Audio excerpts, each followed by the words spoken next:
आप सभी लोग सुख चाहते हैं, लेकिन सुख चाहते तो हैं, पर सुख चाहने के लिए जहां दौड़ना वहां दौड़ते नहीं है, गलत दौड़ते हैं। हमारे शरीर में दो चीजें हैं, एक शरीर है, एक आत्मा है। थोड़ा सा 5 मिनट का समय लेके मैं ये प्रश्न आपको उठाऊं और बहुत अच्छी बात आज आपको बता दूं, आपके बहुत सारे डाउट्स क्लियर भी हो जाएंगे।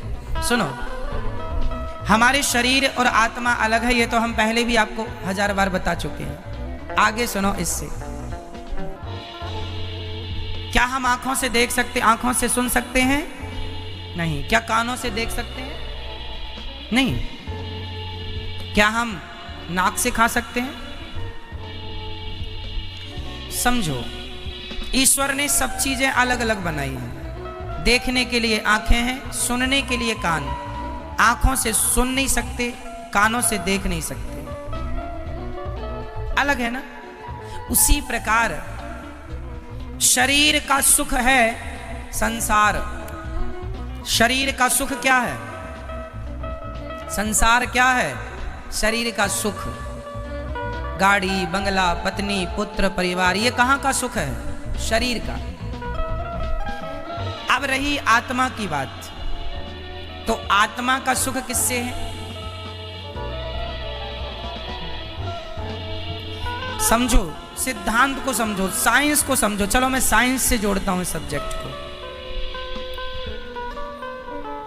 आप किसी भी वस्तु को ऊपर से छोड़ दीजिए, वो पृथ्वी पर जाके गिरेगा। साइंस कहता है गुरुत्वाकर्षण पृथ्वी में है। ये तो सत्य है कि गुरुत्वाकर्षण है, पर इसके अतिरिक्त एक सत्य और है, क्योंकि वो पृथ्वी का ही हिस्सा है, इसलिए अंश अपने अंशी की ओर भागता है। अंश हमेशा किसकी ओर भागेगा? अंशी की ओर। जैसे ये पुष्प, ये किसका अंश है? ये पृथ्वी का अंश है, क्योंकि पृथ्वी से पेड़ बना, पेड़ पर ये पुष्प खिला। तो कुल मिला के, और ये आप रख दो, आप 2-4 दिन, 1 हफ्ता, महीने भर रख दो, ये अपने आप माटी हो जाएगा। कुछ ना करो, माटी हो जाएगा ये अपने आप, हाँ या ना। तो ये किसका अंश हुआ? मिट्टी का। अंशी कौन हुई? अंशी हुई पृथ्वी, और अंश हुआ ये। तो ये पृथ्वी का अंश है, इसलिए ये छोड़ने पर नीचे जाएगा, क्योंकि ये अंशी की तरफ जा रहा है। अब दूसरा, आग। आग हमेशा नीचे नहीं जाती। आग की ज्वाला, आग की लौ, आग की ज्योति ऊपर जाती है। क्यों? क्योंकि वो सूरज का अंश है, क्योंकि सूरज में आग है। तो हर अंश अपने अंशी की तरफ भागता है। हर अंश कहां भागता है? अपने अंशी की तरफ। आग किसका अंश है? सूर्य का। तो सूर्य की तरफ भागती है ना आग की ज्वाला, हमेशा ऊपर। तीसरा, इस धरती की नदियां हमेशा किसकी तरफ भागती हैं? समुद्र की तरफ। क्यों? क्योंकि वो समुद्र का अंश है। क्योंकि पानी जो बरसता है, समुद्र का ही तो वाष्पीकरण होता है पानी, और फिर वही बरसता है। तो वो एक्चुअली इनडायरेक्ट वो समुद्र का ही पानी है, बरसता है, नदियों में आया, फिर वो अपने अंश की तरफ भागा, अपने अंशी की तरफ। समझो, जैसे पृथ्वी का कोई भी हिस्सा वो पृथ्वी की तरफ भागता है, कोई भी पुष्प, कोई भी पत्थर, कोई भी मिट्टी का ढेला, क्योंकि वो पृथ्वी का अंश है, इसलिए पृथ्वी की तरफ। आग सूर्य का अंश है, इसलिए सूर्य की तरफ। नदी समुद्र का अंश है, इसलिए समुद्र की तरफ। और हमारी आत्मा ईश्वर का अंश है, ईश्वर अंश जीव अविनाशी, इसलिए जब ये ईश्वर की तरफ भागेगी तब ही इसे सुख मिलेगा, अन्यथा इसे कभी सुख मिल नहीं सकता। आप लोग रसगुल्ला खाते हैं तो आप कहते हैं आनंद आ गया। अरे रसगुल्ला से शरीर को आनंद आ सकता है, इंद्रियों को आनंद आ सकता है, आत्मा का तो रसगुल्ला से कोई लेना देना नहीं। क्यों? आत्मा किसका अंश है? ईश्वर अंश। ये ईश्वर का अंश है, इसलिए यदि आत्मा को सुख देना है, आज लोग दुखी, सब कुछ है आपके पास, फिर भी आप अशांत हैं, फिर भी आप परेशान हैं, उदास हैं। क्यों? क्योंकि आप संसार में सुख ढूंढ रहे हैं। अब मिलेगा, अब मिलेगा। पागल हो, है ही नहीं, मिलेगा कहां से? जैसे आंख कभी सुन नहीं सकती, कान कभी देख नहीं सकता, उसी प्रकार आत्मा कभी रसगुल्ला खा नहीं सकती, आत्मा कभी पानी पी नहीं सकती, आत्मा को पैसों में सुख नहीं मिल सकता, संसार के भोगों में सुख नहीं मिल सकता। आत्मा का सुख तो परमात्मा में है। जितने जल्दी ईश्वर की तरफ बढ़ो लोगे, जितने जल्दी उसका ध्यान कर लोगे, उतने जल्दी सुखी हो जाओगे। सुखी होना चाहते हो तो भगवान की तरफ बढ़ो। और आप लोग शरीर को ही सुख देने में लगे हैं।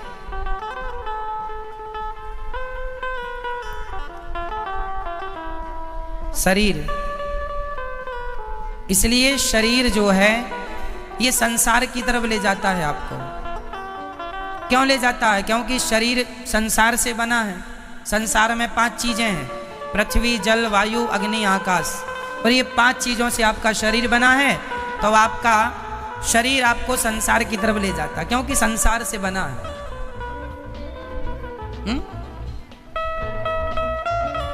आपको आंख अच्छा अच्छा दिखाना चाहती है, इसको आप देख रहे हैं, आपको सुख मिल रहा है, पर यह सुख क्षणिक है। यह सुख क्या है? क्षणिक है, जरा सी देर का। खाने का सुख भी क्षणिक है, जरा सी देर का। भोगों का सुख भी क्षणिक है, जरा सी देर का।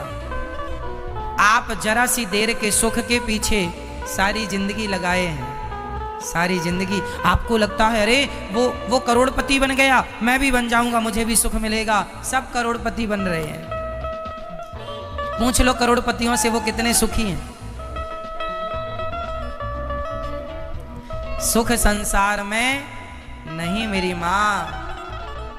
शरीर का संबंध संसार से है, आत्मा का संबंध परमात्मा से है। और मैं शरीर नहीं, मैं आत्मा हूं। यदि यथार्थ सुख चाहते हो तो भगवान के बन जाओ। नाथ मैं आपको कभी भूलू नहीं, हे श्रीमन नारायण मैं आपको कभी, मैं उनका अंश हूं। पर विडंबना तो देखो, एक शेर का बच्चा गीदड़ों के झुंड में मिल गया, और गीदड़ों के झुंड में मिलकर वो भी गीदड़ों के संग रहने लगा, गीदड़ों की तरह व्यवहार करने लगा, खाने लगा, उन्हीं के संग सोए, उन्हीं के संग जागे, उन्हीं के संग रहे, उन्हीं को अपना बाप समझे, उन्हीं को माता। एक दिन शेर आया और शेर ने देखा कि मेरा कोई अपना आदमी गीदड़ों की झुंड में दहाड़ लगाई, तो उसके अंदर से भी वो शेर तो था ही, उसने भी दहाड़ा। शेर ने बुलाया, यहाँ तू शेर का बच्चा है, गीदड़ों के झुंड में क्या कर रहा है? बोले नहीं नहीं, हम तो गीदड़ ही है, ये सब हमारे रिश्तेदार हैं। शेर ने कहा पागल, तू शेर का बच्चा है, कब से गीदड़ों के? बोले बचपन से। एक्चुअली हुआ क्या था, ये अपनी माँ से बिछड़ गया और गीदड़ों के झुंड में मिल गया, वहीं पला बढ़ा तो अपने आप को वो गीदड़ मान लिया। उसी प्रकार तुम सब शेर के बच्चे हो, परमात्मा रूपी शेर के, लेकिन गीदड़ों के झुंड में मिलने से आप अपने आप को गीदड़ समझ रहे हैं। मैं गीदड़ हूं, मैं रामबाई हूं, ये अपने आप को रामबाई समझे बैठी है। मैं गीताबाई हूं, मैं सीता हूं, मैं अनुराग हूं, मैं अभिनव हूं, मैं नारायण हूं। आपने अपने आप को कुछ भी समझ लिया। ना तो आप सीताबाई हो, ना गीता हो, ना अंजलि हो, ना राम हो, ना रघुनाथ हो, ना तो घनश्याम हो। तुम शुद्ध आत्मा हो जो ईश्वर का अंश है, बस ये तुम्हारा परिचय है। पर संसार में आए हो गीदड़ों के झुंड में होने से, हुआ, एक गीदड़ ने कहा हुआ, दूध हुआ हुआ। आज तक किसी ने नहीं पूछा क्या हुआ, क्या हुआ, नहीं बस हुआ हुआ हुआ हुआ। बाप दादे कह रहे थे हुआ, तो ये भी चिल्लाए पड़ा है हुआ हुआ हुआ। क्या हुआ कोई नहीं पूछ रहा है, सब हुआ हुआ हुआ। ये बड़ी विडंबना। इसलिए मेरी माँ, ना तुम किसी की माँ हो, ना तुम किसी के बाप हो, ना तुम किसी की चाची हो, ना चाचा हो, ना नाना हो, ना नानी हो, तुम सिर्फ आत्मा हो जो परमात्मा से मिलने के लिए व्याकुल हो। वो तड़प जाग जाए तो मिलना भी होए, पर विडंबना तो ये है तड़पता ही नहीं आदमी। पत्नी के लिए रो रहा है, परिवार के लिए रो रहा है, भगवान के लिए नहीं रोता। जाना सबको वही है मेरी माँ, अपना लोक परलोक ना बिगाड़ो। बस इतना ही कहेंगे हम आपसे।